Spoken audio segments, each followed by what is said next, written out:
Kirk Cousins recently spoke on how he felt misled by his team, the Atlanta Falcons, during the offseason a year ago before he signed with Atlanta to be their QB1.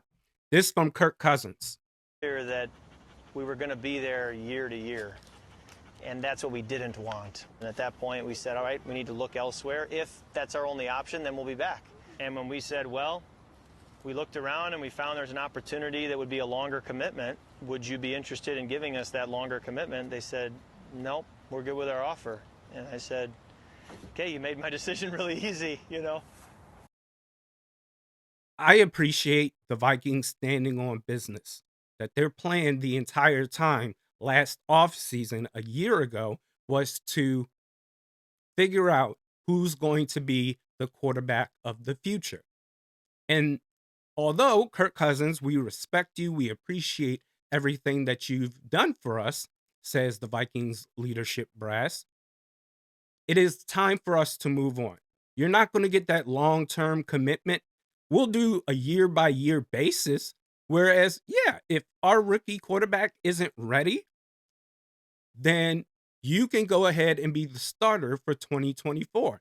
And at the end of the 24 season, depending on how ready that new quarterback is and your own performance in the 2024 season, talking about now going into 2025, we'll go ahead and review and see if we want to do this again.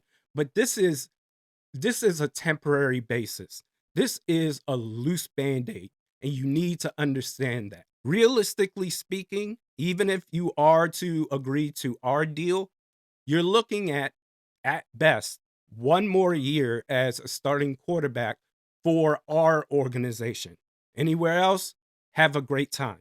But with us, this guy, whoever it is that we draft, which ended up being J.J. McCarthy, he's going to be the guy in year two at worst case scenario. So as long as you understand those terms, you're good. Here's more of Kirk Cousins on him joining the Atlanta Falcons.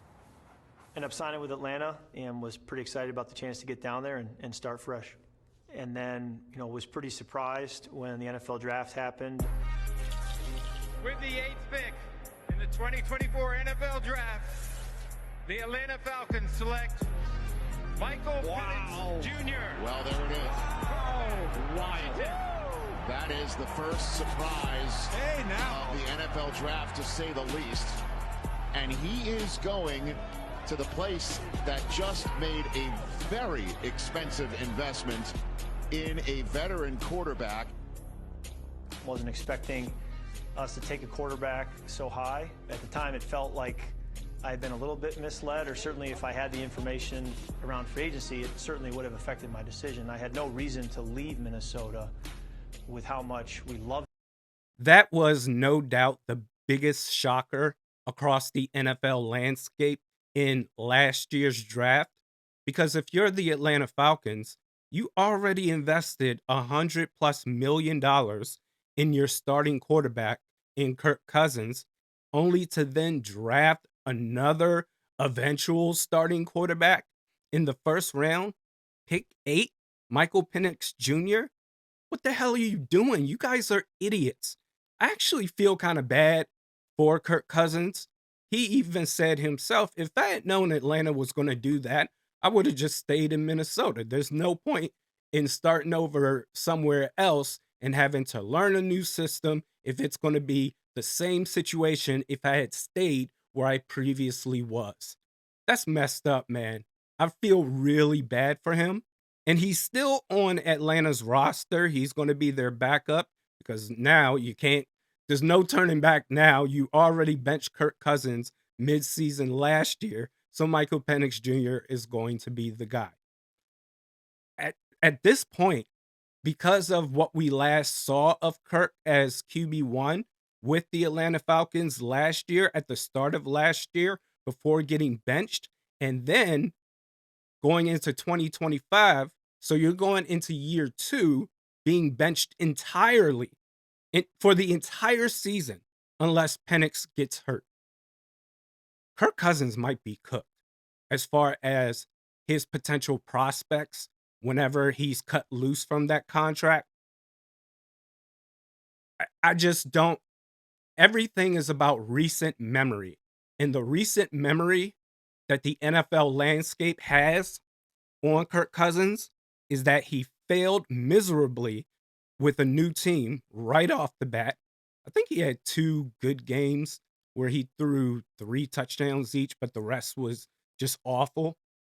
But I do feel bad for him because he could have just stayed in Minnesota and could have just been the backup to JJ McCarthy.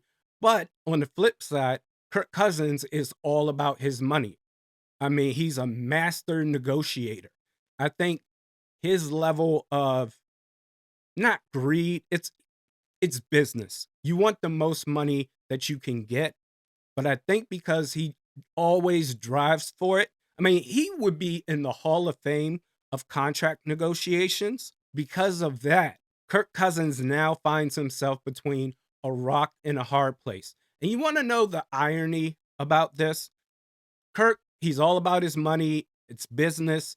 Can't blame him for it. But if he had agreed to stay in Minnesota on a year by year basis, JJ McCarthy, he would have got hurt regardless. Kirk Cousins would have been the QB1 for the Vikings in 2024. And after coming back from that Achilles tear, playing in a system he's so familiar with, he would have had the opportunity. I have no doubt he would have balled out and he would have shown the rest of the league that he's back. So that way, this offseason that we're in right now, he would have got the bag from some team. Maybe the Steelers instead of them going after Aaron Rodgers. The Giants. Some team out there. Kirk Cousins, what a missed opportunity for him.